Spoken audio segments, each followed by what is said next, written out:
Hello everyone. In this video lecture, we're going to go over that information that I mentioned at the end of the last session, discussing the nature of the characters as they are initially presented to us and the situations, the relationships between them, and then unpacking who they actually are by the end of this story, or who we learn them to be. Some of the main characters in this work, so that you can better understand it. Audrey Flowers is the principal character. She is, in essence, a kind of adult child. Walter Flowers is her father. He is a researcher into longevity and genetics. So around page 30, you'll see the introduction of the child Audrey. So Audrey as a young girl at Walter Flowers' laboratory. And he starts by saying, assume death is evitable, or assume death is avoidable. Can you do that? And he goes into a discussion of the ultimate objectives of his research, that on the genetic level, based on a better understanding of the human genome and the function of aging and the biological signals, triggers, and impulses that ultimately result in aging and deterioration or degradation of the body and the mind, perhaps one day we can cure death. We can actually outstrip the bonds of mortality and become functionally, at least in terms of aging or natural causes, immortal. Uncle Toby is then introduced to us as Walter's brother. He's lived with Walter and Audrey for a number of years, since Audrey was a child, but she remembers in many of those flashbacks the many failed attempts on his part to travel from England to Canada. He was constantly scheduled to arrive on various different flights, but he didn't.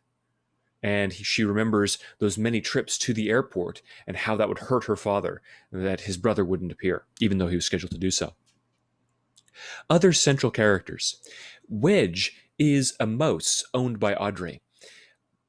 Supposedly, he's over 20 years old and is the result of Walter Flowers' experiments into genetic engineering, into rejuvenation and longevity. So this mouse has vastly outstripped the 4 or 5 year lifespan of most mice, and has been able to create an immortal mouse. Winifred is that tortoise that is the second narrator.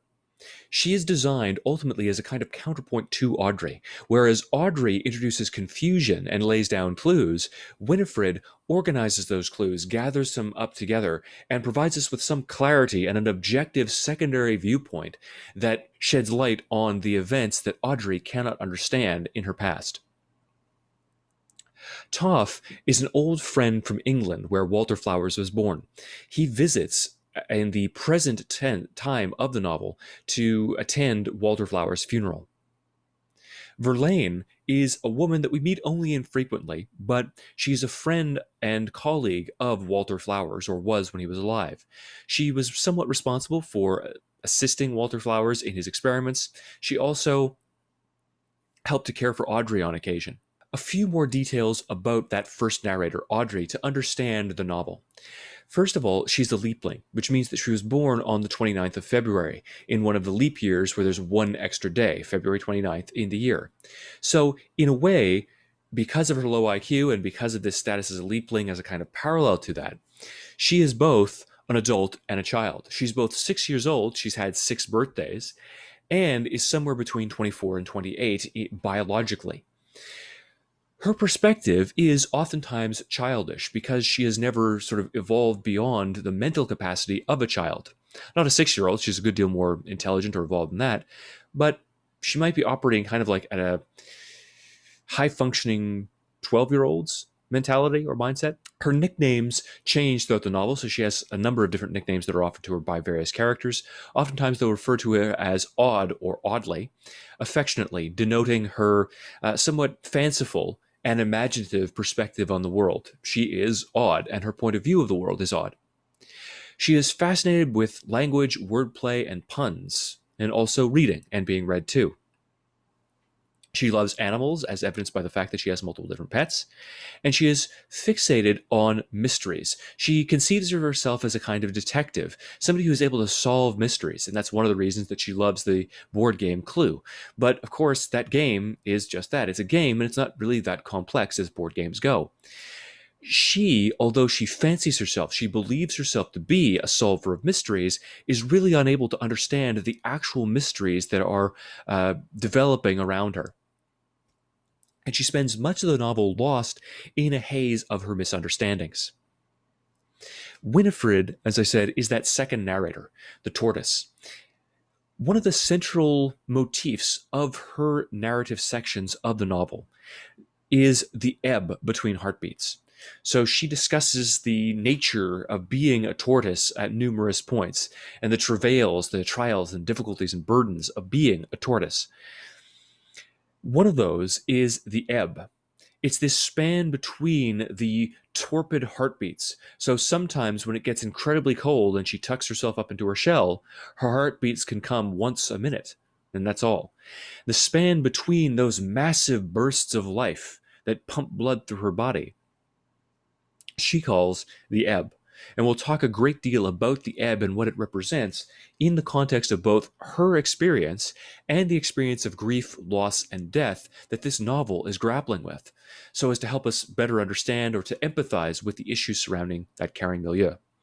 As a narrator, she is sardonic and sarcastic. She is very much at odds with the caregivers that Audrey has left her with. She can't take Winifred with her to Newfoundland, so she leaves her behind in the care of two friends, Chuck and Linda. Chuck is a thespian, an actor. He is preparing to deliver a Shakespeare play. And many of his interactions with Winifred orient around his practicing for this performance of a Shakespeare play. Now, these are the characters as they are initially revealed to us or presented to us. But remember, this novel is all about picking up clues, understanding the things that Audrey cannot, and then growing to understand the true relations between characters and their true natures by the end of the work. How Audrey perceives these characters is oftentimes utterly incongruous or out of step with who they actually are and what they really want. So, characters as we understand them by the end of the novel. We learn, by piecing together these clues and making inferences, that Uncle Toby is not, in fact, Walter Flower's brother. In fact, he is Walter's homosexual lover. Audrey never seemed to realize this, never seemed to recognize the true relationship between them. She genuinely believed that Uncle Toby was Walter Flower's brother. And for some reason, they never really explained this relationship in a way that Audrey could understand. She understands romance, and in fact, she becomes involved with somebody, in fact, a few people, over the course of the novel, both in her past and in the present. But Walter Flowers kept the true nature of his relationship with Uncle Toby something of a secret from her. We learn over the course of the novel, as we pick out these little clues, that Wilfred Moss, Uncle Toby's real name, was a baggage handler in London.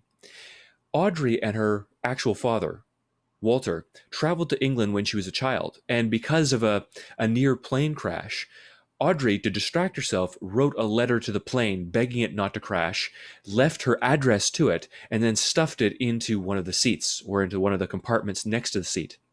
As a baggage handler, Wilfred Moss found this letter and was so sort of intrigued by the whimsical nature of this letter that he wrote a response to this child to comfort her. We don't know the contents of the letter, but he wrote the letter from the plane to Audrey, this child, just to say, "Thank you for your letter. I received it. Don't worry. Everything was fine on the flight. You're perfectly safe."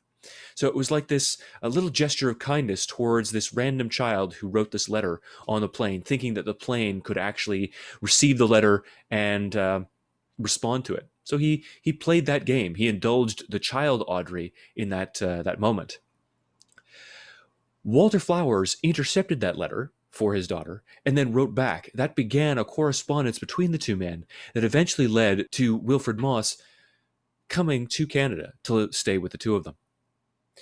That moment is foreshadowed in the outset of the novel by the two pilots who are kissing in the cockpit that Audrey sees. So it's as if subconsciously, when she sees that, it's a foreshadowing and a recognition on her part of something that she doesn't recognize consciously, the relationship between her uncle, Toby, and her father. Later in the novel, in a section that we don't read, we see that Audrey developed a fear of flying that the two men cured her of by engaging in games of pretend, where they pretended to be pilots. They set up a fake plane in the basement of their home with actual seats and rows, and they would almost like mime being pilot and co-pilot and having Audrey going on flights to help sort of acclimatize her and get her over her fear.